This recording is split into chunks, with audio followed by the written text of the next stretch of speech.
Doon mo nakita na yung asim ni Kelra nagme-make sense. But then again, kailangan mo ring respetuhin yung ginagawa ng Blacklist. Tinatapatan nila yung aggression dito na Omega. Bilang ni Kelra kanina, yung mga skills, yung mga pwedeng gawin ng Blacklist International. And at that time, sabi niya, wala naman na kayong gagawin eh. Kahit magpakita kayo rito, tatlo kayo, para kayong mga bystander na Oo, minarkahan lang nung Brody. Pero ang ganda rin nung outfit na ginawa ni Haji kay Ribo. Sabi niya, Doc, huwag kang ganyan. Huwag ka ganyan, May Doc. mga mechanics din kami. Dok, nung season 1 ka, season 2 ako. Halos magkabatch din tayo, Dok. Dok, bawal tumambay dyan.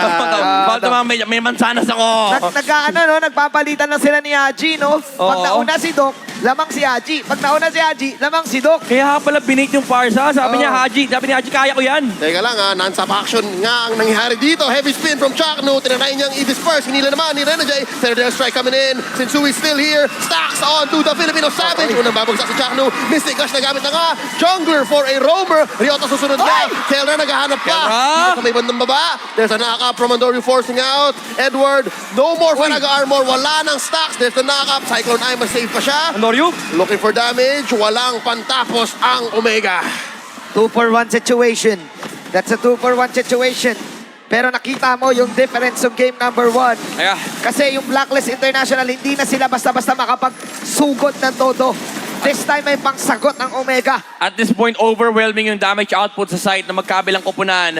Ang meron dito, ang Smart Omega, ay yung long range again na nanggagaling kay Ribo, pati na rin yung Thorn Apart Memory, at pati yung panggugulo ng heavy spin. Pero meron kasi ang Blacklist International dito, yung parang landi effect na, sige, subukan mo, lapitan mo ako, kasi nandyan yung slow. Nandyan yung slow, di ba? Nandyan yung slow mula kay Edward kapag hindi pa full batteries yung kanyang first kill. And of course, meron din Ice Cream 1, pero si Oim sa may top lane. Here we go, Turtle take, sabay heavy spin sa ilalim ng tier 1 turret sa may bandang taas. Hindi nila matapos, hindi nila mapatay si Ohe, buhay pa. Last time din ni Edward, papasabugin si Chakno. Si Kera naman susunod na, pero mauna si Dog.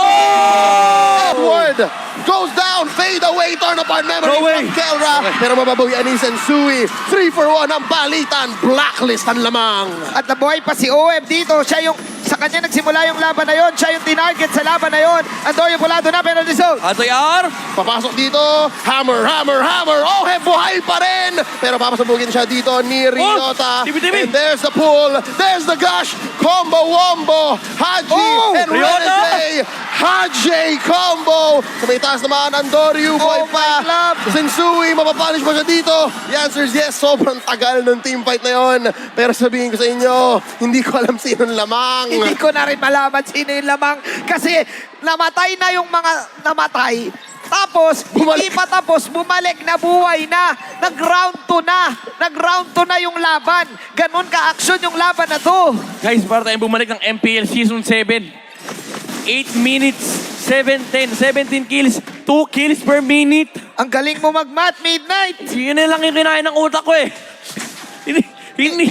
Yun na lang. Yun na lang eh. It's verse after verse after verse para sa bawat kupunan. Kumbaga sa boxing, pwedeng abot round 12, tabla yung score eh. Pero ito yung sinasabi ko kanina sa inyo, medyo lamang talaga yung Blacklist International kapag mga ganong klaseng engages. Kasi napakahirap mag-disengage from Smart Omega. Mapapa-full commit ka talaga, mapapalabang ka. Kasi wala kang choice. Kasi Oo. kapag naalaban mo yung Gord tsaka yung X-Board, lumalagkit eh. May Ice Queen 1 kasi silang dalawa eh. May sync ngayon yung Hajay, Renny G o Hajay? Bala na kayo. May may Pwede pareho eh. may duo eh. May bagong kaduo si Haji eh. Basta importante dito for the side of Smart Omega ay may pansagot sila doon sa prolonged team fight kasi nai-slow down sila. Conceal play with the flicker, heavy spin, ma-isolate si Sensui. At dadaganan siya dito pero siya ay makaka-dash out. Renny J. Ang daming ginamit na ult. Renajay with the pull. Si Doc Ribo, ang perfect target. Plus the Mystic Gush. Penalty zone sa apat ni Ryota. Sensui buhay pa. Andoryu naghahanap ng magandang taunt. And magandang Appraiser's Rat down goes Sensui. Papabagsak siya dito ni Kelra. Andoryu, bonk! Buhay pa si Oheb. Pero one hit lang. Kay Andoryu, Sensui, wala na pala. 2 for 1 ang palitan. Lord, buhay pa. Buhay si Haji, 3. Edward? Kaya to. Edward, wala Okay. na pinag-armor. Apelt ang Lord this time. Pero si Andorio ay buhay pa. 10 seconds on the retribution. Nandito din si Rene J. At si Chakno mahila dito, mapapapakan niya immortality. Haji, bantayan for the stuns. Andorio masasecure ang Lord. Mystic Gosh one more time. Chakno Oh final my down. God. Isa pang penalty zone. Edward, mapapapakan niyang immortality dito. The delay damage from the Nabuhay pa. penalty zone from the Terizla. Pero pag-gaspon niya, meron ulit siyang Farag Armor. Worth trade though. Omega back on top. Nakakahingal ang laban na to, ladies and gentlemen. Midnight. Ang daming nangyari. 21 minutes, ay 10 minutes, 11 minutes. Parang 30 minutes. 9, 12, 21 times 2. Yun ang ulit tirahin ng utak ko. Pero grabe, ito yung masasabi ko, yung mastery ng Smart Omega, dun sa kanilang hitbox, kung saan nag-exist yung barangay. Doon lang sila naglalaro, hindi sila nag-overextend. Oo. Hindi nila pinipilit yung backline kapag hindi nila abot. Kaya naman maximize nila yung presence ni Andorio, ni Chakno, pati na rin ni Ryota. Tsaka pansin ko, parang walang takot yung Omega dito mag-risk ng mga skill na kahit na ang lalayo ng hitbox. Parang, like for example, Chakno, willing siyang i-spend yung flicker kahit na napakalayo pa nung heavy spin para lang mahuli agad Yeah. yung Blacklist International. Kahit yung concilio, Oo. gagamitin agad nila eh. Kasi alam nila na dahil sa style ng play ng both lineups, alam nilang tatagal yung teamfight. Alam Oo. nila, tapos agad yung cooldown, makaka-click ulit sila. We spend all that cash eh. Parang walang tipid-tipid ng meter. Make it rain. Oo, make it rain. Kasi sa perspective ng Smart Omega, ba't ka magtitipid, nagko-cooldown naman yan? Eh, ang hitbox natin, ganito kalaki. Yeah, ganito kalaki.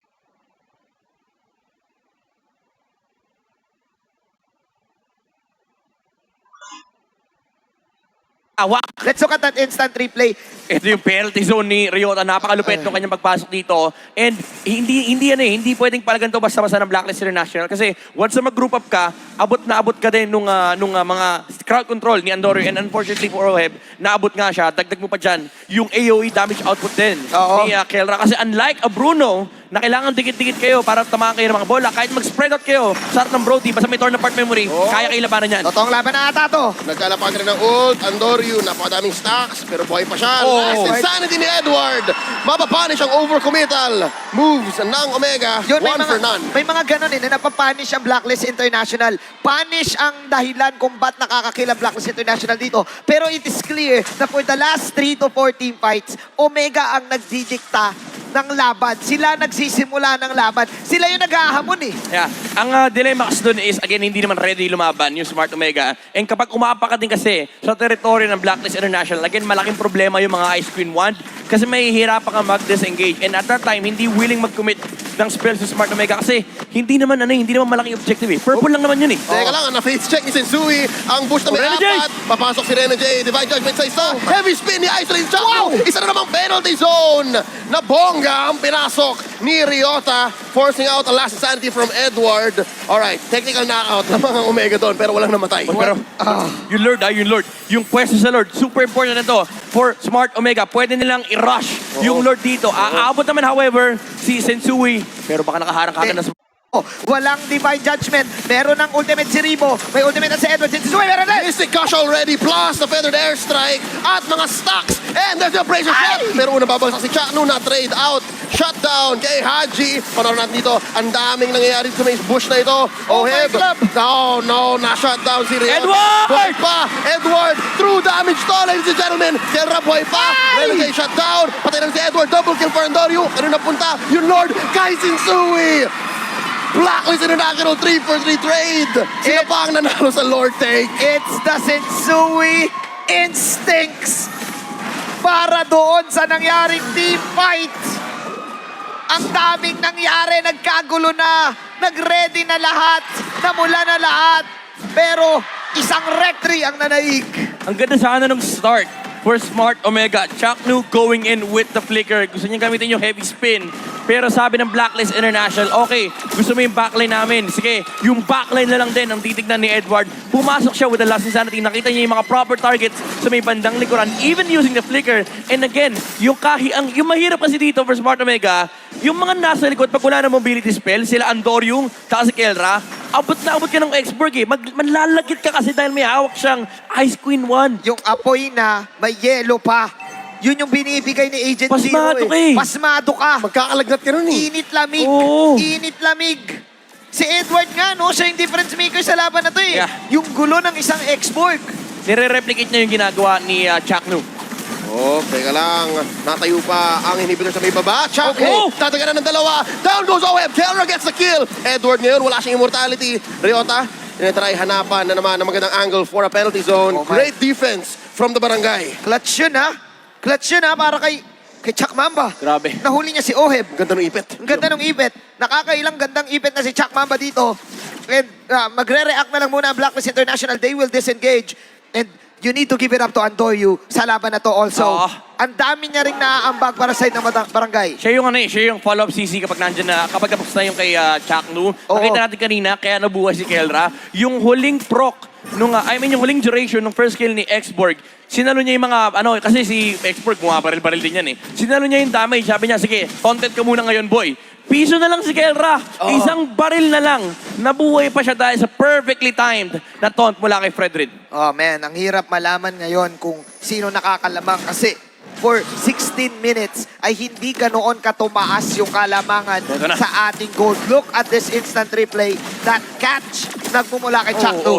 Oh, ang galing bumasa ni Chuck Mamba ng posisyon. And throughout all of that, yun dun sa dinagaran niya, si Oheb talaga yung na-punish. Ang hirap i-target din nun no, kung iisipin mo, lalo na't akay katas nasa likod yung isang marksman. Oh, actually, nasa likod nga yun eh. Pero nakita niya nag-step up lang ng konti. Umabante lang. Prindict niya lang na pag ginawa ko to ngayon, aabot siya 1 pixel. May stun siya, rorolyo yung akay ko, may heavy spin ko At siya. saka walang flicker na na-spend. Wala ring so flicker talagang na na-spend. geometry niya yun. Oo. Ito magla-Lord Fight, by the way. Lahat available. Oh, kompleto na lahat. Ito na ang 6-7. pinaka-action na Lord Fight I na think- makikita natin ngayong araw. Ito ata yung crucial na Lord Fight kasi magsi 18 minutes na rin. Endable yung mga ganitong klaseng Lord Fight eh. No less than 1 minute ang laban na to. Ah. May isang ult dito na magagamit ulit. Oo. Iikot yan. Either sobrang disiplinado na 3 minutes Lord Dance, classic Filipino playstyle, or talagang suntukan. Oo. Lord Turn ang hinahanap ng magkabilang kupunan. Leo Midnight, 3 ang merong immortality, 4 para sa side ng Omega merong immortality. Meanwhile, 2 lang sa side ng Blacklist. Nako. So lamang sa buhay, kung iisipin mo, Kulang ang ang insurance. barangay, kulang ang insurance sa Blacklist International dito, pero tatapangan ni Sensui. Haharapin niya si Andoryu. Dito sa may River Bush, ang in control Blacklist International, lamang sila doon. Pero sa may Lord, bahagyang Omega ang may lamang. Pero tingnan natin, sabi ni Sensui, roll out. Dinidiri niya ng Okay. fight has already broken out. Si Ryota makatanggap ng Mystic Field. At ngayon, penalty zone sa may dalawa. Mapapop ang kanyang flicker. Meron pa rin siya Renjay! immortality. Renjay with the pull! Sakto ang kanyang target si Kelra, pero nagpapang immortality. Hagi Oh! displaced. Last Popping penalty! Chang's immortality. And down goes Kelra. Kanina mapunta yung Lord Andoryu. Meron pa siya Oh! retry. Andoryu Omega scores the Lord. The rookie from Omega taking that Lord. Oh! Pero sa sacrifice niya ata yung sarili niya sa laban na to dahil 4 ng kupunan ng mga agents ang mabanat sa kanya. Mawawala si Chuck Nu doon sa bandang kabila. 2v5. 4v1 ang nangyari doon. Pero ngayon, ang mapa, kulay pula. 2v3, 2v5, 2v5. 2v5 ngayon. Kaya ba dumepensa ng Omega? Kanila ang Lord, pero sobrang hirap. Hindi nila matake advantage. Mabubuhay ba si Kelra do? Aabot ba ang gold standard? Uy, isa pang pull. Rene J finds one. Ryota, another defensive. Penalty zone, sasagot na lang siya dito. Popping the immortality. Uy. And siya papabagsakin dito. Ribo na lang ang dedepensa. Buhay si Kelra. coming back up. Meron siyang torn apart memory. Oh, it's not enough. It's not enough. Basag ang dalawa. Blacklist International taking down 2 towers. At kakapit muli ang Omega. It was Renny J, the hitman, getting Kelra at the right moment, at the right time. Iba talaga pag bumirit na si Hitman. Grabe, hindi ko na kinakaya. Sobrang daming kakaibang nangyari doon sa clash na yun. Napakalupit na naging start ng Blacklist International. Nahuli nila si Ryota. Although nakaganti siya ng penalty zone, nakalabas siya with the flicker out. Pagka-flicker niya, yung Omega nagdikit ng konti.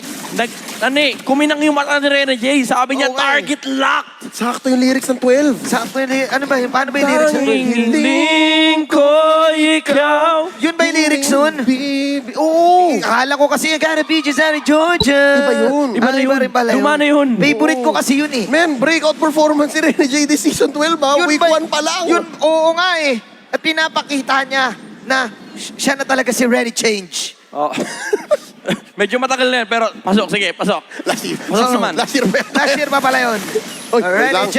Here's a fight. Andorio spotted again. River control kay Blacklist International. Kailangan natin komento. Ang galing nilang pumosisyon. Galing ba Sobrang yun? importante nung bush na to. Teka. Kapag Lord take. Teka, by the way, gusto ko lang sabihin, 50 seconds bago tayo magkaroon ng Lord, available na naman lahat. So, pangalawang pinakamax yung Lord sa araw na to. Kompleto. Kanina, Makakadalawa ba si Renny J kay Kelra? Parang yun ang na-miss tanong. niya si Kelra Yun ang kasi. tanong. Sabi niya, hindi kasi kanina kasi nung game number 1, binigyan niya na yung una niyang kaaway. Oo nga Sabi eh. niya, teka lang, may naaalala ko eh. Oo. Nag-throwback yung Ikaw utak naman, ko eh. kala mo safe ka. Oo, letter K ah. Oo eh. Pero gusto ko lang sabihin kanina, ang lupit ni Andorio.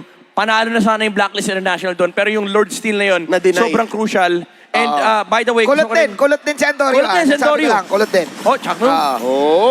Okay, Shinsuwi do, umikot. Ako si Kelra, babanatan! Medyo na delikado. Oy! Sumaside step Ay! lang. Kelra! Isa pang hila. Renny J finds the divine judgment. Papabagsakin siya ni Haji. The Haji combo. Double kill for the MVP machine. Walang magawa si Andorio. At sumabog na ang Hitman! Renny J!